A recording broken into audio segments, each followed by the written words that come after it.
નમસ્કાર મિત્રો, સ્વાગત છે આજના આપણા આ ખાસ વિશ્લેષણમાં. આજે આપણે એક એવી રમૂજી પણ એટલી જ જટિલ કોમેડી મિસ્ટ્રીને ડીકોડ કરવા જઈ રહ્યા છીએ જે સાંભળીને તમને પણ મજા પડી જશે. આ આખો મામલો છે એક નકલી પોલીસ ઇન્ટ્રોગેશન અને ગાયબ થયેલી એક જાદુઈ ઘડિયાળનો. એકદમ હાઈ સ્ટેક્સ ડ્રામા છે, તો ચાલો કોઈ પણ જાતની રાહ જોયા વગર સીધી જ શરૂઆત કરીએ. હવે જરા વિચારો, કોઈ વ્યક્તિ પોતાના દુશ્મનો પાસેથી બદલો પણ લઈ રહી હોય અને બરાબર એ જ સમયે કોઈ ચોરાયેલી ઘડિયાળની તપાસ પણ કરી રહી હોય. આ બંને કામ એકસાથે કેવી રીતે થઈ શકે? બસ આ જ પ્રયાસમાંથી એક અત્યંત રમૂજી અને ગજબની યોજના ઊભી થાય છે. સાંભળવામાં આ પ્લાન જેટલો અશક્ય અને વિચિત્ર લાગે છે ને, તેનો અમલ એટલો જ હાસ્યાસ્પદ છે. ખરેખર આ જોવાની એક અલગ જ મજા છે. ઓકે, તો ચાલો આ બાબતની થોડી ઊંડાણપૂર્વક ચર્ચા કરીએ. તમે જુઓ, એક સામાન્ય પોલીસ પૂછપરછ અને આ કહેવાતી નકલી સીઆઈડી પૂછપરછ વચ્ચે કેટલો મોટો તફાવત છે. અસલી પોલીસ હોય તો એ હંમેશા મર્ડર કેસ જેવા ગંભીર ગુના પર ધ્યાન આપે, રાઈટ? પણ અહીંયા આ કહેવાતા સીઆઈડી ઓફિસરો કથિત ખૂન કેસને તો સાવ બાજુ પર જ મૂકી દે છે. તેમનું એકમાત્ર ફોકસ છે પેલી ઘડિયાળ. ઘડિયાળ ક્યાં ગઈ, બસ એના વિશે સતત પૂછપરછ ચાલી રહી છે. અને સ્વાભાવિક છે કે આ જ બાબત સૌથી મોટી શંકા ઊભી કરે છે. તો હવે પ્રશ્ન એ થાય કે આ કાકા અને ભત્રીજાનો આખો માસ્ટર પ્લાન ખરેખર હતો શું? જુઓ, બદલો લેવા માટે તેમણે એકદમ પરફેક્ટ વ્યૂહરચના બનાવી હતી. સૌથી પહેલાં તો તેમણે સીઆઈડી ઓફિસરનો વેશ ધારણ કર્યો. પછી પોતાના જ દુશ્મનોને એટલે કે પેલા ગામવાળાઓને એક નકલી પોલીસ સ્ટેશનમાં બોલાવ્યા.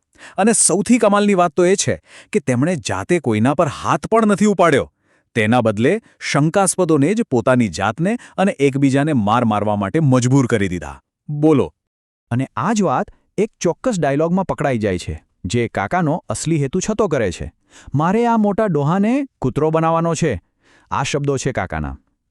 તમને યાદ હોય તો અગાઉ આ જ ગામવાળાઓએ કાકા ભત્રીજાને જમીનમાં દાટી દીધા હતા.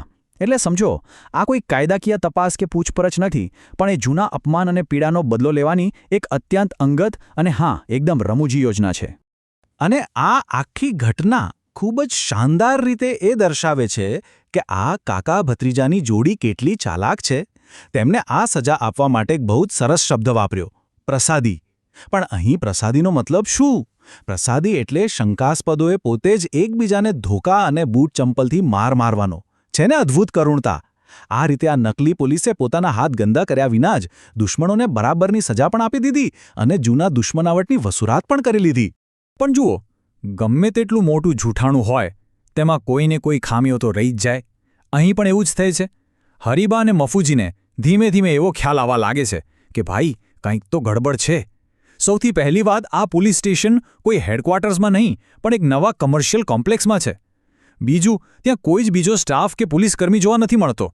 અને ત્રીજું અને સૌથી મહત્વનું, આ કહેવાતા સીઆઈડી ઓફિસરોની વર્તણૂક કોઈ પ્રોફેશનલ પોલીસ જેવી લાગતી જ નથી, પણ કોઈ ગુંડાઓ જેવી વધારે લાગે છે. તો અહીં એક સૌથી મોટો વળાંક આવે છે.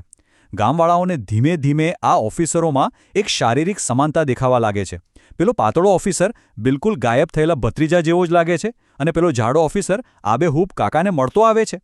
હવે વિચારો, જે કાકા ભત્રીજાના મર્ડરના આરોપમાં ગામવાળાઓ ફસાયા છે, આ તપાસ કરનાર ઓફિસરો બિલકુલ એમના જેવા જ દેખાય છે. આ કંઈ કોઈ સામાન્ય સંયોગ તો ન જ હોઈ શકે, ખરું ને? અને આ જ શંકા ત્યારે વધુ મજબૂત બની જાય છે જ્યારે હરિભા અચાનક એક પ્રાણીઓની વાર્તાનો ઉલ્લેખ કરે છે. 2 સિંહ અને એક શિયાળની વાર્તા. હવે આ કોઈ સામાન્ય બાળ વાર્તા નથી હો. આના પરથી સ્પષ્ટ થાય છે કે ગામવાળાઓને હવે ધીમે ધીમે સમજાવવા લાગ્યું છે કે તેમની સાથે ખરેખર શું રમત રમાઈ રહી છે. આ વાર્તા દ્વારા હરિભા આખી પરિસ્થિતિને સમજાવવાનો અને જે સમીકરણો બદલાઈ રહ્યા છે તેને વ્યક્ત કરવાનો પ્રયાસ કરી રહ્યા છે. ચાલો આપણે આ વાર્તાને જરા ડીકોડ કરીએ. અહીં 2 સિંહ એટલે પેલા કાકા અને ભત્રીજો, અને શિયાળ એટલે બીજું કોઈ નહીં પણ હરિભા અને બીજા ગામવાળાઓ જેમણે ગદ્દારી કરી હતી. આ રૂપક સ્પષ્ટપણે એ વાત તરફ ઇશારો કરે છે કે જે લોકોને આ લોકો મરેલા કે ભૂત સમજતા હતા ને, હકીકતમાં તે જ લોકો આ આખી નકલી પોલીસ તપાસનું પડધા પાછળથી સંચાલન કરી રહ્યા છે. હવે આપણે આ સમગ્ર મામલાના મૂળ પર આવીએ, અને એ છે પેલી ગાયબ થયેલી ઘડિયાળ. ભાઈ, આ કોઈ એવી તેવી સામાન્ય ઘડિયાળ નથી. આ એક અત્યંત કિંમતી જાદુયંત્ર છે, જેનું બટન દબાવતાની સાથે જ પહેરનાર વ્યક્તિ સંપૂર્ણપણે ગાયબ એટલે કે અદૃશ્ય થઈ જાય છે. હા, બિલકુલ ગાયબ. અને એટલે જ તો આ નકલી પોલીસવાળા પોતાની અસલ ઓળખ છુપાવીને પણ કોઈ પણ ભોગે આ ઘડિયાળ પાછી મેળવવા માટે આટલા બધા ભયાવહ બન્યા છે. તો ચાલો આ ઘટનાક્રમ કેવી રીતે આગળ વધે છે તે જોઈએ. આ સમજવા માટે ઘડિયાળની સફર જાણવી ખૂબ જ જરૂરી છે.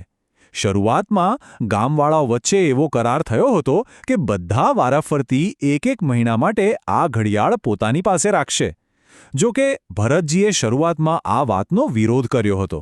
છતાં પછી ફુમતાજીનો વારો નક્કી થયો અને અચાનક જ ઘડિયાળ ચોરાઈ ગઈ. આ આખો ઘટનાક્રમ આપણને સ્પષ્ટપણે એ તરફ ઇશારો કરે છે કે આ ચોરી કોઈ બહારના વ્યક્તિએ નથી કરી, પણ ગામમાંથી જ કોઈકે કરી છે. અને બસ આ જ વાત આપણને આપણા મુખ્ય શંકાસ્પદ સુધી લઈ જાય છે. મફુજી એવો દાવો કરે છે કે ફુમતાજીને ઘડિયાળ આપતા પહેલાં જ તેમના પોતાના ઘરમાંથી તે ચોરાઈ ગઈ હતી. આ ચોક્કસ કડીઓ દર્શાવે છે કે કદાચ મફુજી જ આ સૌથી કિંમતી વસ્તુ પચાવી પાડવા માટે એક બહુ મોટી અને કપટી રમત રમી રહ્યા છે.